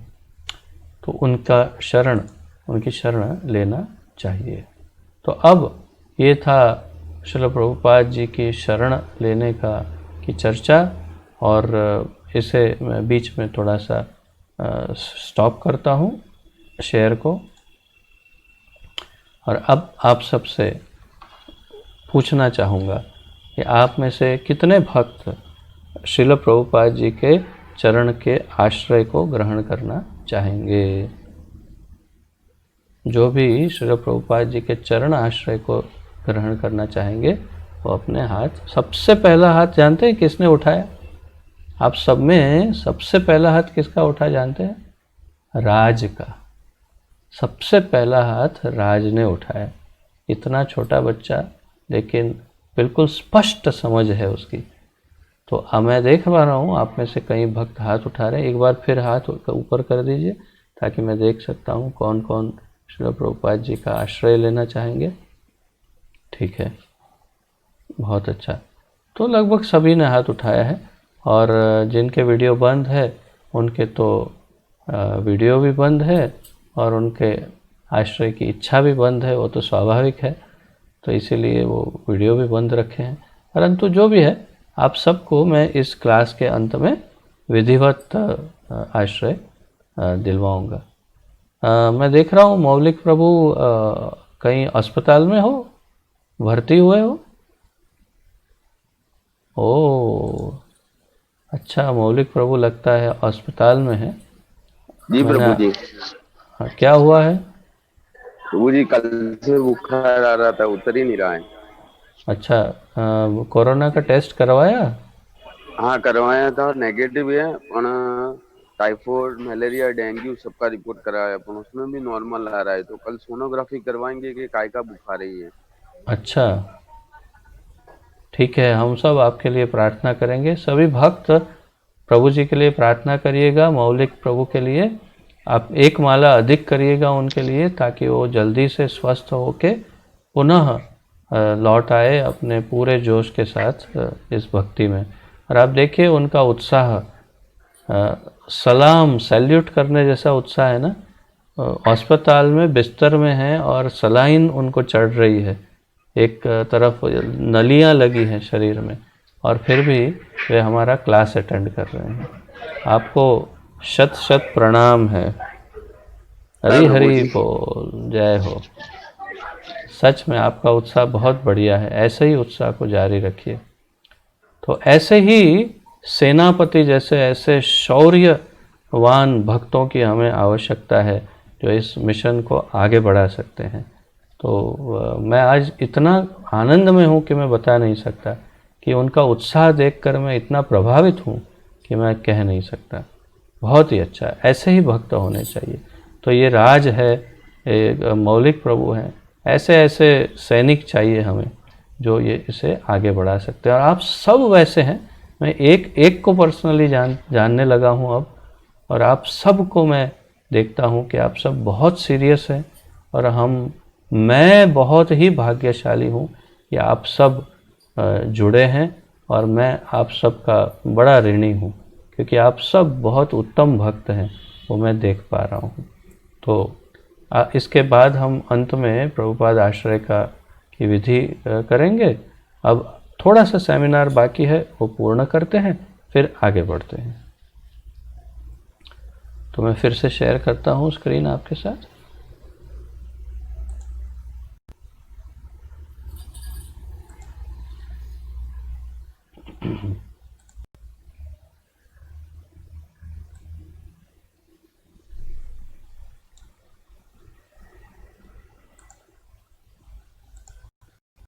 तो मंगला आरती के लाभ, ये अभी अगला विषय है। इसमें अब क्योंकि सेमिनार हो रहा है तो दो चार विषयों को साथ में ले लेते हैं।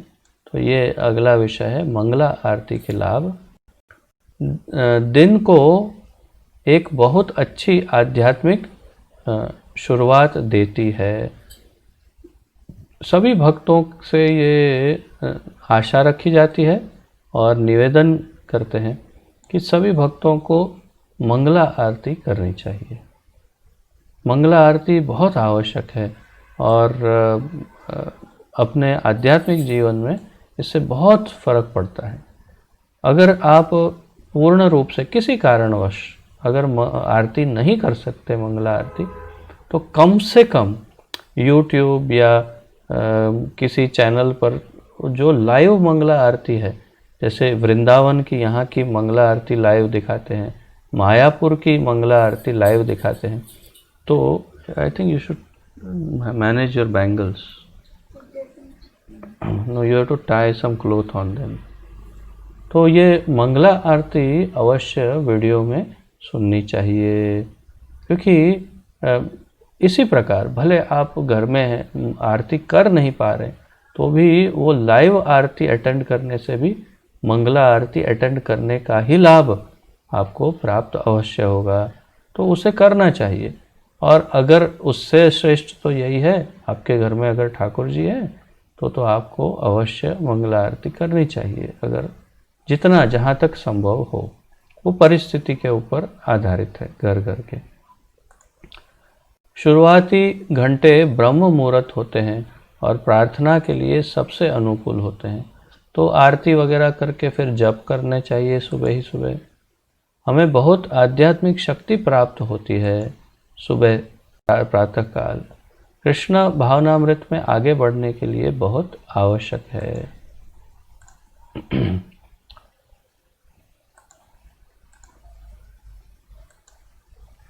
अब जप के बारे में, हरे कृष्ण का जप,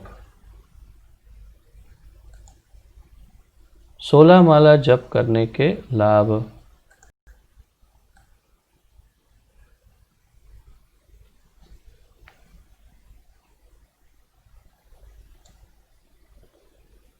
हमें महान आध्यात्मिक शक्ति देता है। हमारे मन को पूरे दिन कृष्ण भावना में रखता है। यह श्रील प्रभुपाद द्वारा मानव होने के लिए अनुशंसित न्यूनतम है, अन्यथा हमारी चेतना पशुवत है। तो प्रभुपाद जी का ये कहना है कि यदि हम प्रतिदिन 16 माला भी नहीं करते हैं, अगर कम से कम 16 माला, तो हम पशु के समान हैं। तो हमारी चेतना जो है पशु के समान है, ऐसा उनका कहना है। तो पशु में और हम में अंतर यह है कि धर्मेन ही न पशु भी समान। अगर हम धर्म का पालन नहीं करते तो पशु जैसे हैं। तो कम से कम 16 माला तो करनी चाहिए। हमें जप में अधिक आस्वादन और आनंद देता है, तेजी से उन्नति और भक्तिमय सेवा प्रदान करने की इच्छा देता है। हमारे आध्यात्मिक और भौतिक जीवन में हमें बहुत सुरक्षा देता है। आध्यात्मिक और भौतिक जीवन में बहुत सुरक्षा देता है। यदि हम अच्छी तरह से 16 माला करते हैं तो ये हमारे भौतिक जीवन में भी और आध्यात्मिक जीवन में भी सुरक्षा प्रदान करता है तथा कृष्ण भावनामृत की गहरी समझ प्राप्त कर सकते हैं। तो अगर गहरी समझ कृष्ण भावना का जो, क्योंकि मैं देख रहा था जैसे हम ब्रह्म संहिता का क्लास कर रहे थे तो कई भक्त आते थे और फिर जैसे जैसे जैसे ज्ञान गहरा होता गया तो हम देखने लगे कि धीरे धीरे एक एक करके भक्त कम होने लगे और अंत में जब अंतिम 3-4 क्लास किए हमने तब तो बस गिने चुने बहुत कम, विशेष रूप से जो दीक्षित भक्त हैं वही अटेंड कर रहे थे। बीच में काफ़ी हमारे सैनिक गिर गए। क्यों?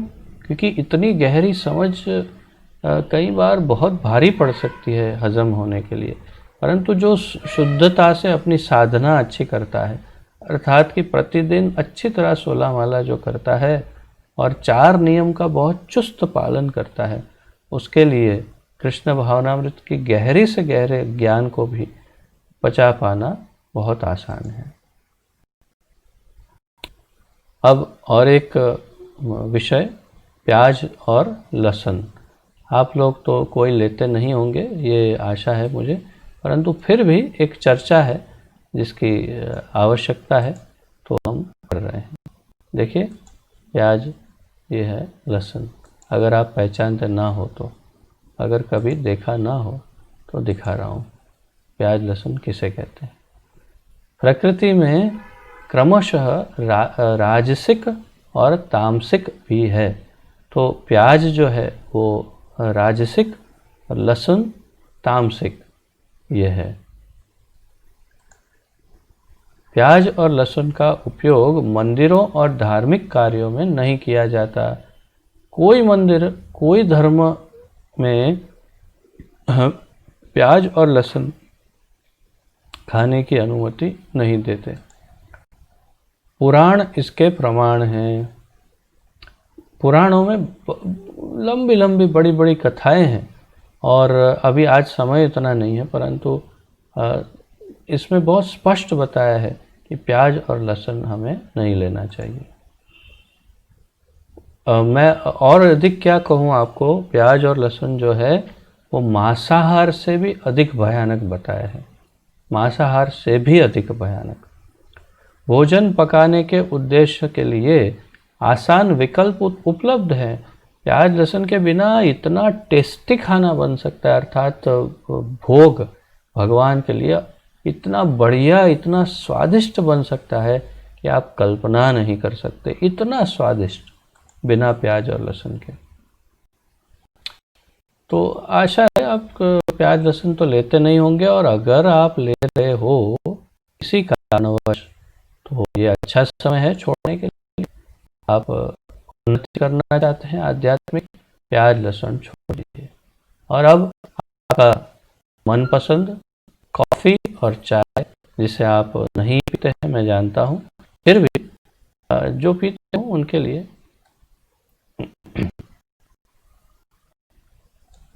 इनके नशे की लत लग जाती है।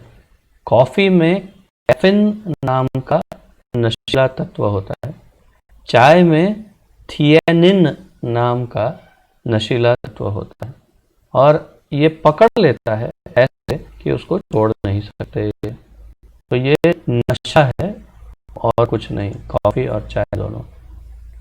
अम्लीय अर्थात एसिडिक है और स्वास्थ्य के लिए बहुत बुरा है या बुरी है। तो ये एसिडिटी होती है, जिनको एसिडिटी का प्रॉब्लम, गैस का प्रॉब्लम है, वो अगर चाय कॉफ़ी छोड़ देंगे तो आधी तो अपने आप ही ठीक हो जाएगी एसिडिटी या गैस वगैरह जो प्रॉब्लम। तो ये बहुत हाईली एसिडिक, बहुत ही अम्लीय है।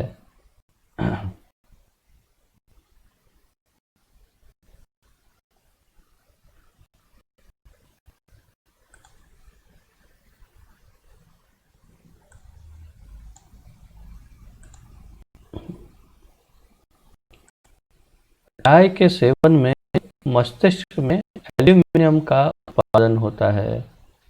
तो चाय का सेवन करने से मस्तिष्क में एल्यूमिनियम का उत्पादन होता है। ये सब वैज्ञानिक वस्तुएं हैं, हमें उन पर निर्भर होना पड़ता है और इस प्रकार हमें शारीरिक स्तर पर ही बनाए रखती है। तो हम उस पर निर्भर रहते हैं, कृष्ण पर नहीं। और इसी कारण हम भौतिक स्तर पर ही रह जाते हैं, शारीरिक स्तर पर रह जाते हैं, आध्यात्मिक उन्नति नहीं कर सकते। अस्थायी विकल्प कैफीन मुक्त कॉफी और हर्बल चाय, और इसके विकल्प भी उपलब्ध हैं। अस्थायी विकल्प अर्थात कुछ समय के लिए कैफीन मुक्त कॉफी भी मिलती है बाजार में। आप पूछ सकते हैं जैसे कॉफी की आदत हो। और हर्बल चाय, हम इसे हरी बोल चाय कहते हैं। तो इसको उनके भी कुछ भक्त बनाते हैं हर्बल चाय, वो आप प्राप्त कर सकते हैं, जिससे आपकी चाय और कॉफी छूट सकती है। भयंकर मनोरंजन को भी छोड़ना चाहिए, जैसे कि समय बर्बाद करने का एक अद्भुत तरीका है ये भयानक मनोरंजन। यह केवल इंद्रिय तृप्ति है, शरीर पर बहुत ध्यान केंद्रित किया जाता है, हमें हमारे कर्तव्यों से विचलित करता है, हमारे मन को अनावश्यक रूप से उत्तेजित करता है, हमें आध्यात्मिक रूप से उदासीन करता है और गंभीर स्थिति में रख देता है। अब जैसे देख सकते हैं चित्रों में, ये कुछ भयानक मनोरंजन के अर्थात गेम्स, ऐसी गेम्स कि जो, या फिर ऐसे मनोरंजन जैसे डांस, पार्टी, फिर कुत्ता पालना या क्रिकेट खेलना। क्रिकेट अर्थात कभी आनंद के लिए खेल लिया ऐसे नहीं, जो क्रिकेट के सिर्फ क्रिकेट के लिए ही अपना कैरियर बनाना, ऐसे इस प्रकार कभी कभी खेल लिया तो उसमें कोई भी परेशानी नहीं। तो इस प्रकार कुछ ऐसे कार्य कि जिसके अंदर पूर्ण रूप से उसके अंदर घुस जाना, ये सब भयानक हो सकता है, आध्यात्मिक जीवन के लिए हानिकारक होता है। केवल प्रसादम ग्रहण करने के लाभ, यह कृष्ण की दया है। प्रसाद जो है वो कृष्ण की दया है, पापों का नाश करता है प्रसाद, हमारी चेतना को शुद्ध करता है। हम कृष्ण का स्वाद लेते हैं और इसीलिए यह बहुत स्वादिष्ट है। आप में से मेरी आशा है कि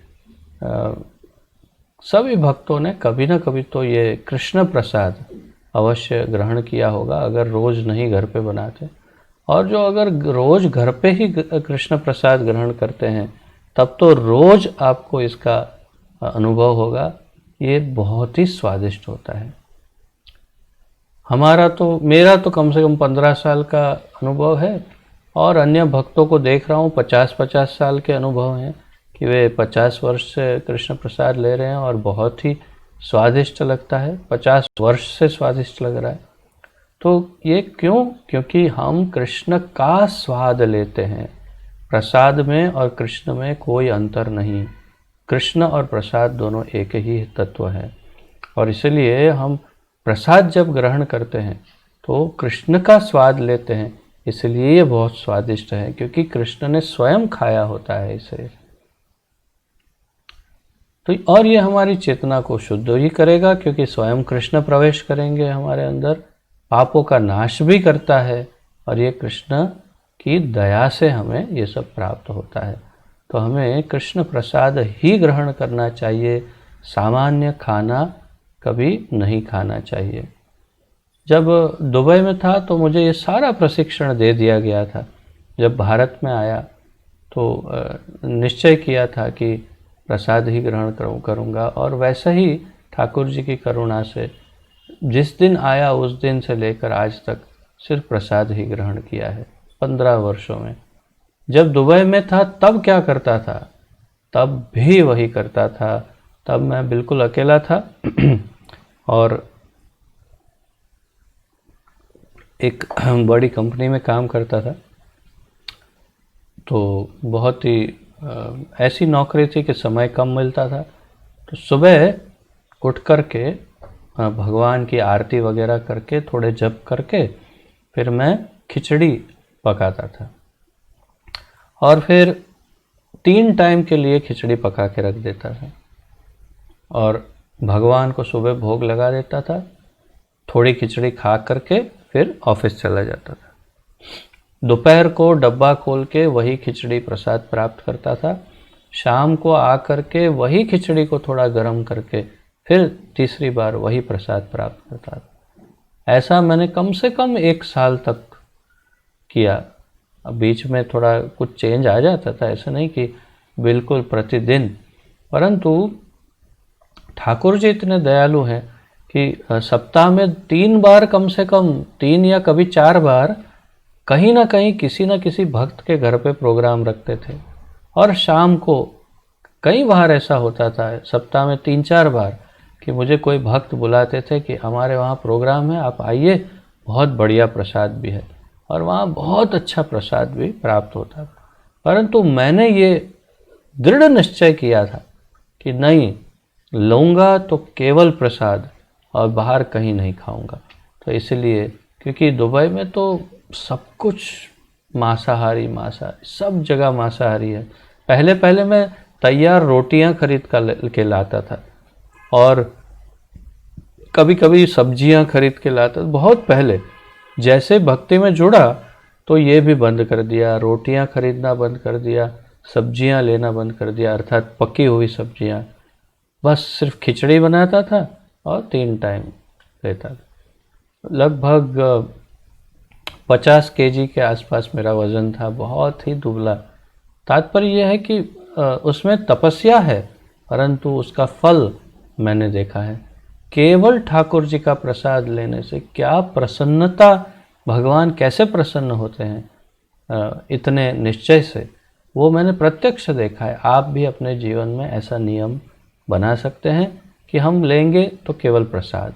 हाँ, आपातकालीन स्थिति हो कि जब कहीं बाहर गए, कुछ पकाने का कोई की संभावना नहीं, कहीं बाहर लेना हो, तो कोई शुद्ध शाकाहारी रेस्टोरेंट में जाके वहाँ पर जो भी मंगवाए, उसे ओम श्री विष्णु श्री विष्णु श्री विष्णु श्री कृष्णार्पणम ऐसा कह करके फिर उसे प्रसाद मान करके ग्रहण करना चाहिए। सबसे बेस्ट यह है कि फलाहार ही करे। बाहर जाए तो फल ले ले, दूध ले ले और वो खाएं। फल खाने में तो कोई प्रश्न ही नहीं है, उसे तो ठाकुर जी को भोग लगा के खा सकते हैं। तो ऐसा कुछ प्रसाद के लिए नियम बनाना जरूरी है। और जिनके घर में प्याज लहसुन है, उड़ा देना चाहिए। चाय कॉफ़ी घर से उड़ा देना चाहिए और ठाकुर जी के लिए ही बनना चाहिए। किचन ठाकुर जी का ही होना चाहिए, अर्थात हमारे घर की रसोई ठाकुर जी की रसोई होनी चाहिए। इसमें प्रतिदिन सिर्फ भोग बने, हमारे घर में सिर्फ भोग ही बनना चाहिए, खाना कभी नहीं बनना चाहिए। तब हम बहुत ही उन्नत भक्ति के स्तर तक पहुंच सकते हैं, अन्यथा ये संभव नहीं है। तो अगर भक्ति में बहुत अच्छी प्रगति करनी हो तो किचन केवल ठाकुर जी का ही हो और उसमें शुद्धि का बहुत अधिक ध्यान रखना है। अपवित्र परिस्थिति में प्रवेश नहीं करना है किचन में, अर्थात सुबह उठ के टॉयलेट गए और फिर किचन में घुस गए, कभी नहीं। बिना शुद्ध नए वस्त्र और स्नान किए किचन में भी नहीं जाना चाहिए, रसोई में। और जो बनाए केवल ठाकुर जी के भोग के लिए ही बनाए। इस प्रकार से करेंगे तो जीवन पूरा परिवर्तित हो जाएगा। थोड़ा प्रयास करना होगा। हमें हमारे भोजन की आदतों में विनियमित करता है, अर्थात नियमित। स्वस्थ हैं क्योंकि हम केवल सत्व गुण में भोजन का उपयोग करते, तो ये प्रसाद हमेशा सात्विक ही रहता है लगभग, तो इसलिए हमारे स्वास्थ्य को भी अच्छा रखता है, हमें आनंदित करता है, क्योंकि यह हमें भगवान से जोड़ता है। इससे बहुत आनंद प्राप्त होगा प्रसाद से, हमें ईश्वर का प्रेम देता है, भगवान का प्रेम प्राप्त होता है। सिद्धांत का पालन करने के लिए आसान और व्यावहारिक है, तो सिद्धांतों का पालन करने के लिए प्रसाद ग्रहण करना एक बहुत अच्छा तरीका है। हरे कृष्ण। तो ये था आज का सेमिनार। श्रील प्रभुपाद की जय। तो आप सबका बहुत बहुत धन्यवाद करता हूँ इस सेमिनार के लिए, और आप सबका आह्वान करता हूँ, यदि किसी का कोई विशेष प्रश्न आदि हो तो पूछ सकते हैं। कुछ क्षण के लिए वीडियो अगर ऑन कर सकेंगे तो अच्छा रहेगा। किसी का कोई भी प्रश्न अगर है तो हाथ ऐसे ऊपर दिखा सकते हैं, मैं आपको अनम्यूट करूँगा।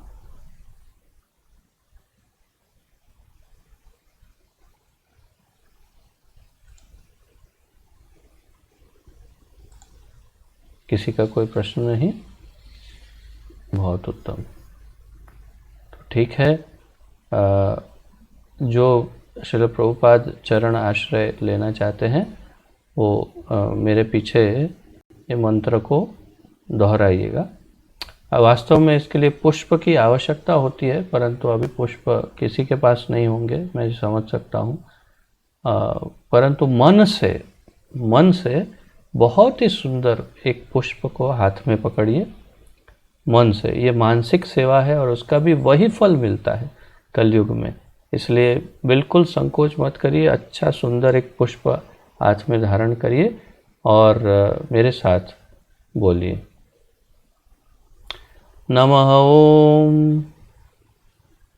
एक काम करता हूँ, मैं आप सबको अनम्यूट करता हूँ ताकि सब मेरे पीछे बोलेंगे तो सुन सकते हैं।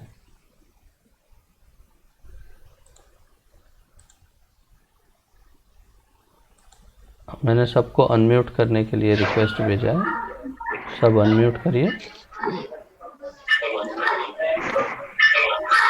अब मेरे पीछे बोलिएगा सब, ठीक है?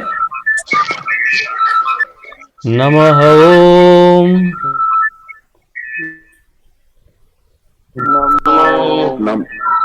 विष्णुपादाय कृष्णप्रेष्ठाय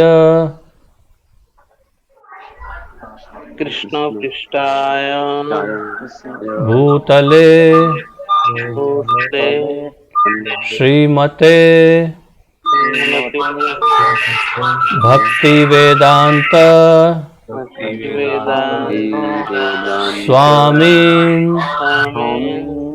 इति नामिने नमस्ते सारस्वते देवे, सरस्वती देवी नहीं, सारस्वते देवे,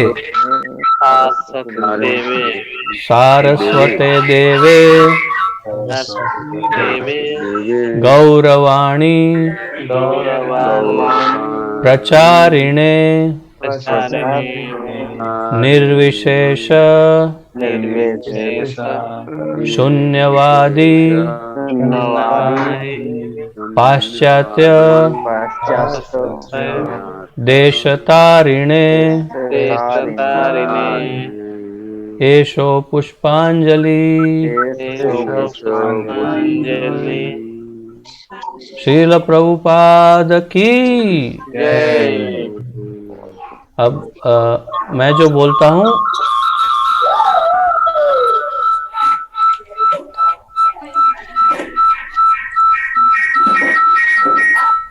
हरे कृष्ण, मैं जो बोलता हूँ वो ध्यान पूर्वक सुनिएगा और ये प्रार्थना है, हे प्रभुपाद जी, मैं मन वचन कर्म से आपकी शरण ग्रहण करता हूँ मैं आपके चरण आश्रय को स्वीकार करता हूँ, कृपया मुझे अपनी शरण में लीजिए और आपकी कृपा मुझ पर बरसाइए। श्रील प्रभुपाद की जय। आप सबका बहुत बहुत धन्यवाद जिन्होंने प्रभुपाद जी का आश्रय लिया है। और अगली बार से फिर हम रेगुलर भक्ति वृक्ष आरंभ रखेंगे। और जैसे मैंने कहा, बहुत जल्द ही अब वैष्णव शिष्टाचार के क्लास आरंभ हो जाएंगे, परंतु जुड़े रहिएगा।